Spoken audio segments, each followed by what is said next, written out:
ಶ್ರೀಗುರುಭ್ಯೋ ನಮಃ. ವಾಗರ್ಥಾವಿವ ಸಂಪೃಕ್ತೋ ವಾಗರ್ಥ ಪ್ರತಿಬದ್ಧಯೇ ಜಗತಃ ಪಿತರೋ ವಂದೇ ಪಾರ್ವತೀ ಪರಮೇಶ್ವರಂ. ಇಷ್ಟದೇವತಾ ನಮಸ್ಕೃತ್ಯ ಎಲ್ಲ ವೀಕ್ಷಕರಿಗೂ ಕೂಡ ನನ್ನ ನಮಸ್ಕಾರಗಳು.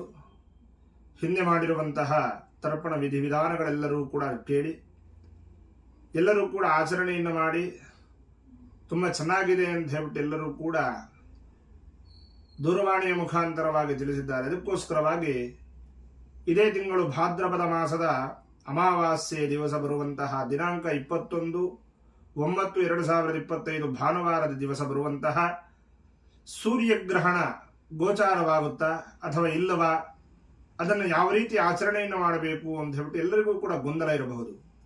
ಆದರೆ ಪಂಚಾಂಗದಲ್ಲಿ ತಿಳಿಸಿದೆ ಆ ದಿವಸ ಸೂರ್ಯಗ್ರಹಣವಿರುವುದು ಸತ್ಯ. ಆದರೆ ನಮ್ಮ ಭಾರತ ದೇಶಕ್ಕೆ ಆ ಗೋಚಾರವಾಗುವಂತಹದ್ದು ಯಾವುದೂ ಇಲ್ಲ.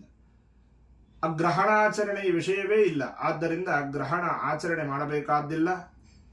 ಎಲ್ಲರೂ ಕೂಡ ಆ ದಿವಸ ಬರುವಂತಹ ಪಂಚಮಹಾಪರಪಕ್ಷ ಸಕೃನ್ಮಹಾಲಯ ಅಂತ ಹೇಳಿದ್ರೆ ಈ 5 ಪಕ್ಷಗಳಲ್ಲಿ ವಿಶಿಷ್ಟವಾಗಿರತಕ್ಕಂತಹದ್ದು ಭಾದ್ರಪದ ಮಾಸದ ಬಹುಳ ಪ್ರಥಮೆಯಿಂದ ಅಮಾವಾಸ್ಯೆಯವರೆಗೂ ಕೂಡ ಪಿತೃಪಕ್ಷ ಅಂತೇಳಿ.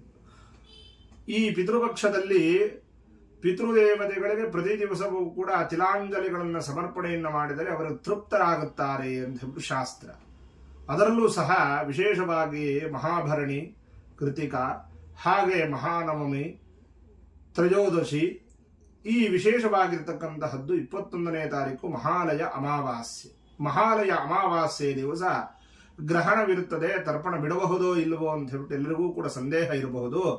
ಆದರೆ ಅವತ್ತಿನ ದಿವಸ ಯಾವುದೇ ಗ್ರಹಣಾಚರಣೆ ಇರುವುದಿಲ್ಲ, ಗ್ರಹಣದ ಅಡ್ಡಿ ಇರುವುದಿಲ್ಲ. ಆದ್ದರಿಂದ ಎಲ್ಲರೂ ಕೂಡ ಆ ದಿವಸ ಮಾಡಲೇಬೇಕಾಗಿರುತ್ತದೆ. ಮಹಾಲಯ ಪಕ್ಷದ ಅಮಾವಾಸ್ಯೆ ದಿವಸ ತರ್ಪಣಾದಿಗಳನ್ನು ಹಾಗೆ ಹಿರಣ್ಯ ಶ್ರಾದ್ದಾದಿಗಳನ್ನು ಎಲ್ಲ ಶ್ರಾದ್ದಾದಿಗಳನ್ನು ಸಹ ಮಾಡಬಹುದು ಅಂತ ಹೇಳ್ಬಿಟ್ಟು ಶಾಸ್ತ್ರ ತಿಳಿಸಿರುವುದರಿಂದ ಎಲ್ಲರೂ ಕೂಡ ಆ ದಿವಸ ಮಹಾಲಯ ಶ್ರಾದ್ದವನ್ನು ಆಚರಣೆಯನ್ನು ಮಾಡಬೇಕು. ಎಲ್ಲರಿಗೂ ಕೂಡ ಒಳ್ಳೆಯದಾಗಲಿ ಅಂತ ಹೇಳ್ಬಿಟ್ಟು ಈ ಮಾತನ್ನು ತಿಳಿಸ್ತಾ ನಮಸ್ಕಾರವನ್ನು ಸಲ್ಲಿಸ್ತಾ ಇದ್ದೀನಿ.